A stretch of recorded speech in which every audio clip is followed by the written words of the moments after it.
আসসালামু আলাইকুম রাহমাতুল্লাহ। ওয়েলকাম টু আওয়ার ফিচ একাডেমি। মাইক্রোসফট অফিস সফটওয়্যারটি খুব গুরুত্বপূর্ণ একটা সফটওয়্যার। এটা দিয়ে আমরা বিভিন্ন ডকুমেন্ট তৈরি কাজ করে থাকি। তো অনেক সময় আমাদের হয় কি, আমরা যখন বিভিন্ন ধরনের কাজগুলো করে থাকি অজান্তে বা দুর্ভাগ্যবশত ফাইলগুলো মুছে যায় বা কেটে যায়। আমাদের পরবর্তীতে আবার ওই ফাইলগুলো নতুন করে তৈরি করতে হয়। তো আজকে আমরা দেখব যে ওই ফাইলগুলা তৈরি না করে মুছে যাওয়া ফাইলগুলা কিভাবে রিকভার করতে হয়। চলেন আমরা আজকে সেটা দেখি।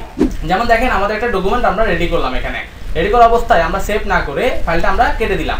এখন এই ফাইলটা খুঁজে পেতে গেলে আপনাকে সর্বপ্রথম আবার এমএস ওয়ার্ডটি অন করতে হবে। এমএস ওয়ার্ড অন করার জন্য আমরা বেসিক্যালি যেভাবে অন করে থাকি ওইভাবে আমরা অন করলাম। অন করে দেন আমরা একটা ব্ল্যাঙ্ক ডকুমেন্ট নিব।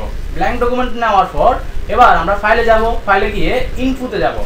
ইনফোতে গিয়ে দেন আমরা এখানে ম্যানেজ ডকুমেন্টে, দেখেন ম্যানেজ ডকুমেন্টে যাব, রিকভার আনসেভ ডকুমেন্টে ক্লিক করব। দেন এখানে আমাদের এই ফাইলটা এখানে শুরু করতেছে, দেন এই পারফেক্ট হিউম্যান বিং।